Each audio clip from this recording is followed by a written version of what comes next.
नमस्कार, news India देख रहे हैं आप। मैं हूं आपके साथ पूजा अग्रवाल। आप सभी का राजधानी एक्सप्रेस के इस खास बुलेटिन में स्वागत है। शुरुआत करेंगे उत्तराखंड की बड़ी खबरों के साथ। उत्तराखंड की केदारनाथ विधानसभा सीट पर 20 नवंबर को उपचुनाव होना है, जिसके लिए दोनों राष्ट्रीय पार्टियों से दावेदारों की एक लंबी सूची पार्टियों को मिल चुकी है और इसी के चलते उत्तराखंड कांग्रेस को भी केदारनाथ सीट से चुनाव लड़ने के लिए कई दावेदारों ने पत्र दिए हैं। देहरादून में मीडिया से बातचीत करते हुए उत्तराखंड कांग्रेस के प्रदेश अध्यक्ष करण माहरा ने कहा कि पार्टी को 12 से 13 लोगों के आवेदन मिले हैं और केदारनाथ में 3 अलग अलग सर्वे कराए गए हैं, जिनकी रिपोर्ट कांग्रेस हाईकमान को भेजी जा रही है। वहीं अभी बीजेपी ने भी अपना प्रत्याशी नहीं उतारा है।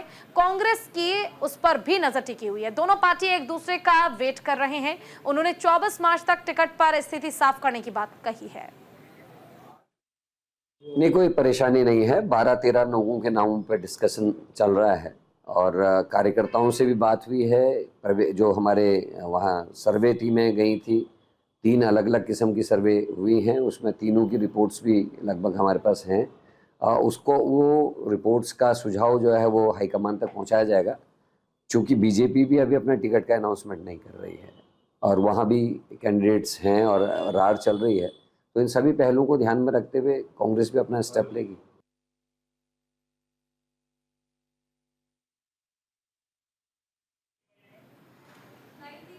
तो देखिए, उत्तराखंड में लगातार तनातनी जो है वो दोनों पार्टियों के बीच जारी है। कांग्रेस को कई दावेदारों ने पत्र लिख के नाम सुझाए हैं। बीजेपी की रणनीति घोषित किया जाएगा कि आखिर किसके नाम पर मोहर लगेगी। केदारनाथ में 20 नवंबर को होने हैं चुनाव।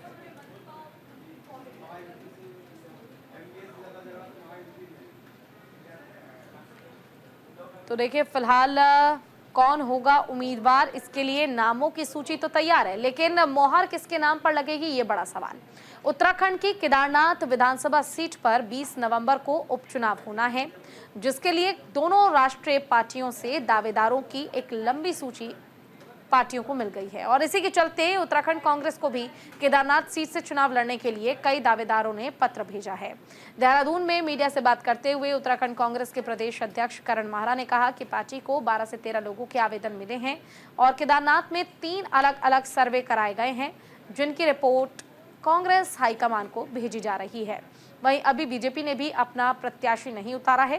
कांग्रेस की उस पर भी नजर टिकी हुई है। दोनों पार्टी एक दूसरे का वेट कर रहे हैं और उन्होंने 24 मार्च तक टिकट पर स्थिति साफ करने की बात कही है।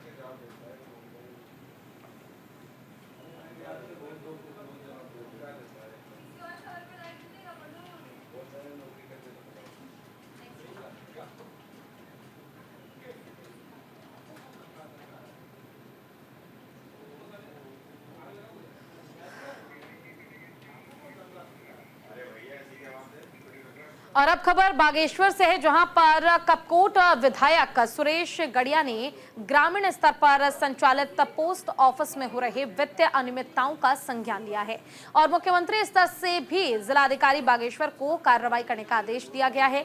आपको बता दें कि बागेश्वर के काफली गैर गरुड़ के बाद कांडा क्षेत्र के सिमगढ़ी गांव में पोस्ट ऑफिस में हो रहे गबन के मामलों ने ग्रामीण स्तर पर पोस्ट ऑफिस के कामों की पोल खोल दी है।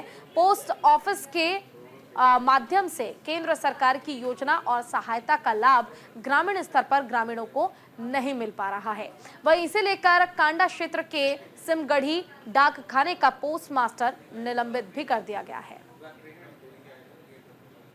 में आया है, लेकिन आज की तारीख तक हमारे पास जो विभागीय जांच है उसके अनुसार कुछ भी नहीं मिल पाया। उसका कारण ये है कि हम लोग जांच अभी कुछ ढंग से कर ही नहीं पाए हैं। मैंने एक टीम तैयार कर रखी है, जिसमें रानीखेत के सहायक अधीक्षक है महेश जी, मेरे सबऑर्डिनेट है यहाँ पे, तो वो इस टीम को हेड करेंगे। उसमें एक सहायक अधीक्षक अल्मोड़ा से रहेंगे और 4 निरीक्षक रहेंगे और हम चाहते हैं कि बहुत जल्दी हम ये पूरे मामले की जाँच करके इसको मतलब फाइनलिटी तक पहुंचाएं।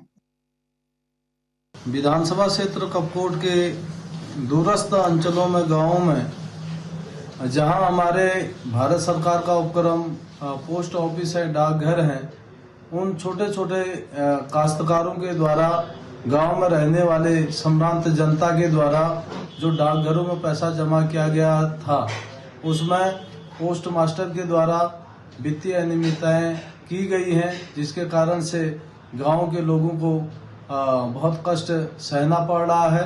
मैंने जिलाधिकारी बागेश्वर, पुलिस अधीक्षक बागेश्वर और माननीय मुख्यमंत्री जी को भी पत्र के द्वारा लिखित रूप से अवगत कराया है कि जिस भी। और अब खबर खटीमा से है, जहां पर तराई पूर्वी उप वन प्रभाग में लकड़ी तस्करों की ओर से अवैध रूप से 2 साल के पेड़ों को काट दिया गया है। वहीं घटना की जानकारी मिलते ही वन विभाग की टीम मौके पर पहुंची और काटे गए पेड़ों की लकड़ी से भरे गल्ले को अपने कब्जे में लिया। बड़ी बात यह है कि वन विभाग एसडीओ कार्यालय से मात्र 200 मीटर की दूरी पर लकड़ी तस्करों ने इस घटना को अंजाम दिया और विभाग के अधिकारियों को कानो कान खबर तक नहीं हुई। सूचना मिलने पर मौके पर पहुंची वन विभाग की टीम को देखकर तस्कर फरार हो गए। वन विभाग की एसडीओ संचिता वर्मा ने कहा है कि मामले की पूरी जांच की जा रही है। घटना में विभागीय कर्मचारियों की मिलीभगत को लेकर संशय जताया जा रहा है, जिसकी भी पूरी जांच की जाएगी। सालभुज नंबर 1 में जो हमारे अतिक्रमण क्षेत्र से लगा हुआ है, वहाँ पर 2 साल के पेड़ कटने की सूचना हमको प्राप्त हुई थी। तो हमारा स्टाफ मौके पर गया और जो भी वहाँ पर माल वगैरह हमने बरामद किया है, कुछ नग हमको साल के वहाँ पर प्राप्त हुए हैं, जिनको हमने अपनी अभिरक्षा में ले लिया है और जो संबंधित है उसके विरुद्ध हमने जुर्म केस यहाँ पर इजराई किया गया है। आगे की जांच जारी है। अभी तो इसकी जानकारी अभी सामने नहीं। और देखिए, उत्तराखंड में खाद्य पदार्थों को प्रदूषित करने के कई मामले पिछले दिनों से सामने आ रहे हैं और इसको लेकर मुख्यमंत्री के सख्त दिशा निर्देश के बाद अब पुलिस भी एक्टिव मोड में नजर आ रही है। प्रदेश के डीजीपी अभिनव कुमार ने सभी रेस्टोरेंट और ढाबों में सीसीटीवी कैमरे लगाने और सत्यापन कराने के निर्देश दे दिए हैं और इस बात पर डीजीपी अभिनव कुमार ने कहा है कि उनकी ओर से पुलिस एक्ट और नई भारतीय न्याय संहिता के सुसंगत प्रावधानों के तहत 8 बिंदुओं पर दिशा निर्देश जारी किए गए हैं, जिस पर लगातार मॉनिटरिंग की जाएगी। साथ ही उन्होंने कहा है कि किसी होटल या रेस्टोरेंट में कोई कुक या वेटर खाने को दूषित करता हुआ पाया जाता है तो ये धार्मिक भावनाओं पर प्रश्न खड़ा करता है। ऐसे कृत्य पाए जाने पर कठोर से कठोर कार्रवाई की जाएगी।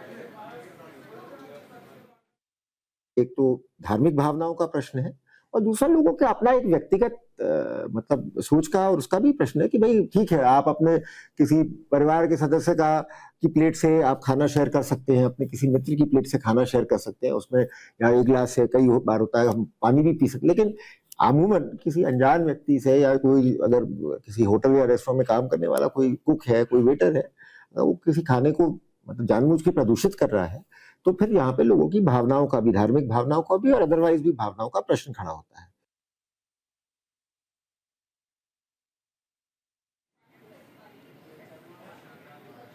ज्यादा जानकारी के लिए हमारे साथ हमारे संवाददाता अनुज अवस्थी जुड़ गए हैं। अनुज, देखिए गड़बड़ी का मामला सामने आया है, पूरा मामला क्या है, जरा विस्तार से बताइए। बिल्कुल, जिस तरीके से खाद्य पदार्थों को लेकर के लगातार उत्तराखंड से जो है वीडियो जारी हो रहे थे, चाहे वो राजधानी देहरादून हो, मसूरी हो, इस पे जो है तत्काल रूप से मुख्यमंत्री ने भी इस बात को संज्ञान लिया। मुख्यमंत्री ने और आवश्यक दिशा निर्देश भी दिए। साथ ही साथ अगर बात करें उत्तराखंड के डीजीपी अभिनव कुमार ने भी इस बात को लेकर के निर्देश दिए कि जो भी भोजन सामग्री है वो कम से कम स्वच्छ हो, ठीक है, खाने लायक हो। अगर इस प्रकार की कोई गड़बड़ी करता है, कोई रेस्टोरेंट, कोई ढाबा, कोई चाय वाला अगर गड़बड़ी करता है तो उसके खिलाफ सख्त से सख्त कार्रवाई की जाएगी और उसको तत्काल रूप से उस पर जुर्माना भी लगाया जाएगा और उसको जेल भी भेजा जाएगा। तो डीजीपी का जो एक्शन है वो बिल्कुल सख्त नजर आया उत्तराखंड के डीजीपी का। जब मुख्यमंत्री ने भी इसकी गाइडलाइन जारी कर दी तो अब डीजीपी भी सभी थाना, सभी चौकियों पर गाइडलाइन जारी कर रहे हैं कि आप जितने भी ढाबा संचालक है, जितने भी रेस्टोरेंट संचालक है, जितने भी होटल संचालक है, उन सभी लोगों को ये दिशा निर्देश दे, वहां पे जाकर के चेकिंग करें, उनका सत्यापन करें और तमाम चीजें। अगर जो कारीगर, अब तो ये भी उन्होंने निर्देश दिए हैं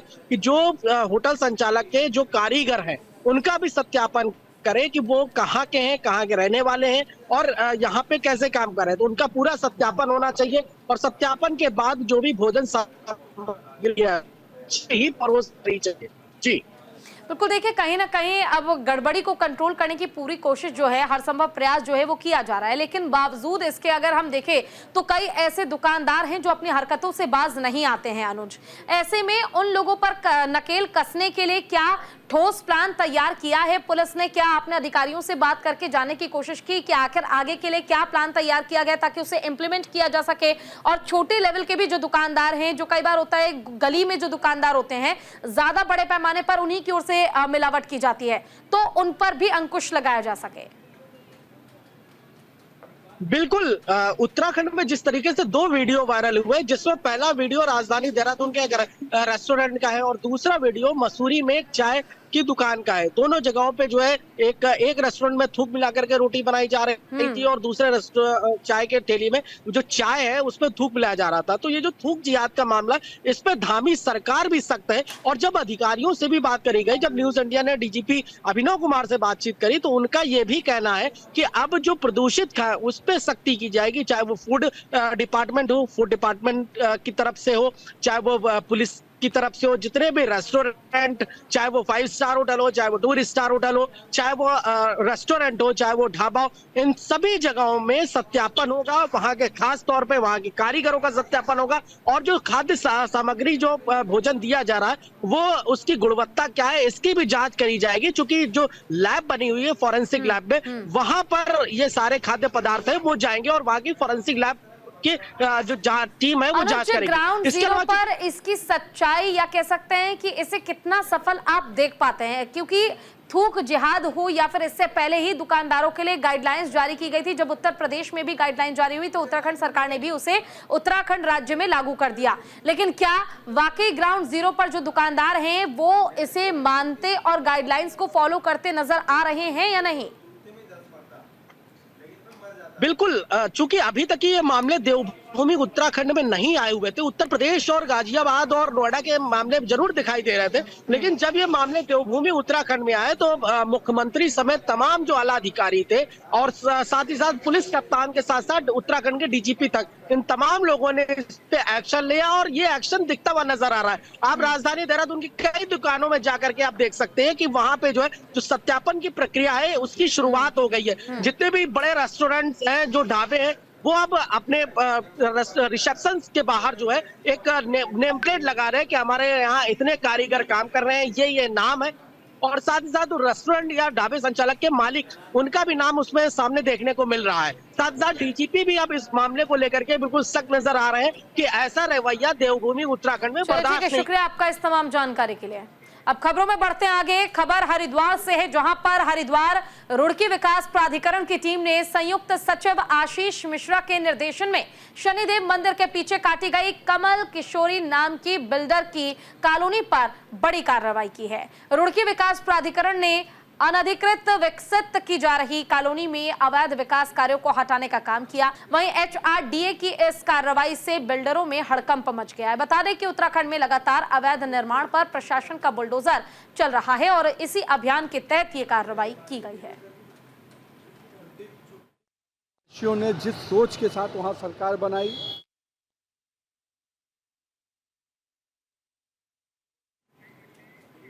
और अब खबर उत्तराखंड के हल्द्वानी से है, जहां पर टचिंग ग्राउंड में पड़े लाखों टन कूड़े में अचानक से आग लग गई है।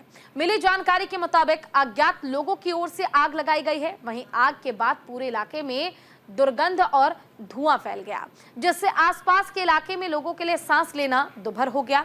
आग लगने की सूचना जैसे ही नगर निगम के अधिकारियों को दी गई, नगर आयुक्त मौके पर पहुंचे और आग बुझाने के लिए नगर निगम के वाहनों के अलावा फायर ब्रिगेड से भी मदद मांगी और कड़ी मशक्कत के बाद आग पर काबू पाया गया।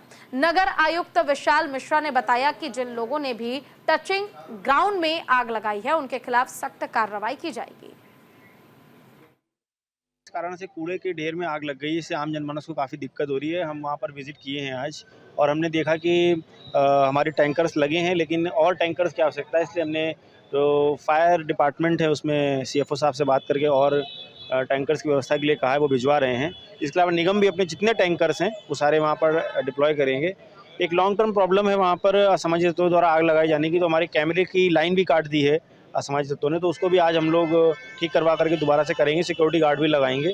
मुझे उम्मीद है कि 1 से 2 दिन में हम लोग आग को पूर्णतः काबू पा लेंगे और लोगों को जो तो वहीं देश में जन जागरूकता के चलते बलि प्रथा जैसे कुरीतियों से छुटकारा मिल गया है, लेकिन अभी भी कुछ लोग ऐसे हैं जो इस प्रथा के जरिए अंधविश्वास को बढ़ावा दे रहे हैं। ऐसा ही एक अंधविश्वास ने उल्लू को संकट में डाल दिया। खास बात यह है कि ये अंधविश्वास ऐसे समय पर सबसे ज्यादा प्रबल हो जाता है जब देश भर में दीपावली मनाने की तैयारी की जा रही हो। यही कारण है कि दीपावली के समय इस पक्षी की तस्करी भी बढ़ जाती है। इस पक्षी की तस्करी को रोकने के लिए वन संरक्षक राजा टी टाइगर रिजर्व के निर्देशक डॉक्टर कोको रोसे ने कहा है कि वन्य जीव तस्करी को रोकने के लिए वन विभाग की ओर से लगातार रात को भी पेट्रोलिंग की जा रही है। पुलिस के साथ ही समन्वय बनाकर काम किया जा रहा है ताकि कारगर उपाय निकाला जा सके। दिवाली में जो गलतफहमी कुछ लोगों के मन में है कि उल्लू के ऊपर उन्होंने कुछ गलत काम करना चाहते हैं, ये बिल्कुल नहीं होना चाहिए, क्योंकि मान्यता है कि उल्लू जो होता है वो लक्ष्मी जी का वाहन है और देवभूमि में हम तो इस चीज़ को बहुत मानते हैं। तंत्र मंत्र में बिल्कुल विश्वास होना नहीं चाहिए। लेकिन फॉरेस्ट ऑफिसर होने के नाते मैं पूरा उत्तराखंड में अभी सभी को अलर्ट कर दिया है कि उल्लू प्रजाति के ऊपर विशेषकर हमारा निगरानी रहेगा। सभी लोगों ने आसपास का जो गांव होंगे उनको मन में ये चीज़ें लाना पड़ेगा कि ये गलत चीज़ है, ये शेड्यूल 1 बर्ड है। वाइल्ड लाइफ एक्ट के अंदर इसको बहुत सुरक्षा मिला है और किसी प्रकार का कोई अपराध होता है तो उसके लिए बहुत बड़ा दंड का प्राविधान भी है। और अब खबर बागेश्वर से है, जहां पर जिला अधिकारी आशीष भटगाई ने सामुदायिक स्वास्थ्य केंद्र कपकोट में औचक निरीक्षण किया और यहां स्वास्थ्य व्यवस्थाओं को लेकर डॉक्टरों से बातचीत की। वहीं जिला अधिकारी ने डॉक्टरों को बाहर की दवाइयां न लिखने के निर्देश दिए हैं। आशीष भटगाई ने सफाई व्यवस्था पर नाराजगी भी जताई और इसी के साथ ही उन्होंने प्रभारी डॉक्टर अनुपमा से इसका स्पष्टीकरण भी मांगा है। जिला अधिकारी ने सीसीटीवी लगाने के लिए निर्देश दिए हैं। तो देखिए, सफाई व्यवस्था न होने को लेकर जिलाधिकारी ने निर्देश दिए कि जल्द से जल्द सफाई व्यवस्था को दुरुस्त किया जाए। इतना ही नहीं, सीसीटीवी कैमरे भी लगाने के निर्देश दिए गए हैं। स्वास्थ्य व्यवस्थाओं को लेकर डॉक्टर ने बातचीत भी की और सफाई न होने पर डीएम ने फटकार भी लगाई है।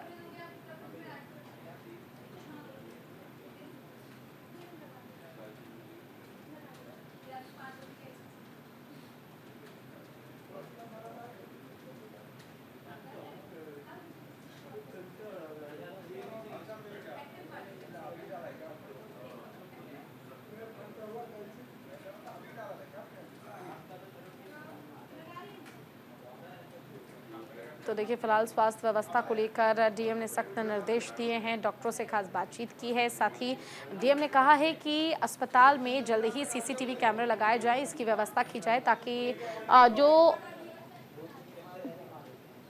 सुरक्षा का प्रबंध है वो होना चाहिए। स्वास्थ्य व्यवस्थाओं के साथ साथ सुरक्षा की भी व्यवस्था पूरी होनी चाहिए।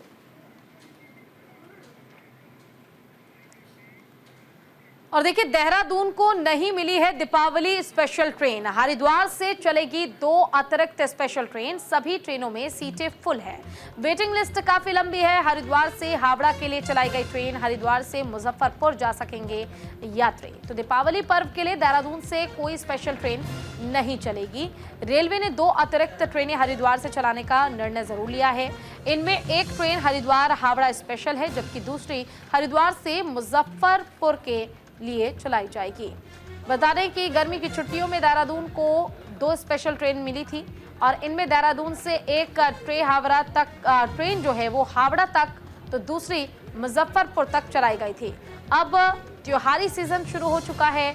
गोवर्धन, धनतेरस, दीपावली, भैया दूज और उसके बाद छठ पूजा। इसके चलते अभी से लोगों ने अपने घरों को जाने के लिए प्लान जो है वो बनाना शुरू कर दिया है। लोग ट्रेनों में सीट बुक कर रहे हैं, लेकिन सीट नहीं मिल पा रही है। ट्रेनों में सीट के लिए वेटिंग लिस्ट काफ़ी लंबी है और इसके चलते देहरादून से स्पेशल ट्रेन चलाने की मांग की जा रही थी, लेकिन दून को अतिरिक्त ट्रेन नहीं मिल पाई है। हालांकि रेलवे ने समर स्पेशल के दौरान जिन 2 ट्रेनों को चलाया था, उन ट्रेनों को हरिद्वार से चलाया जा रहा है। हरिद्वार में त्योहारी सीजन को देखते हुए रेलवे ने 2 अतिरिक्त ट्रेनें चलाने का निर्णय लिया है।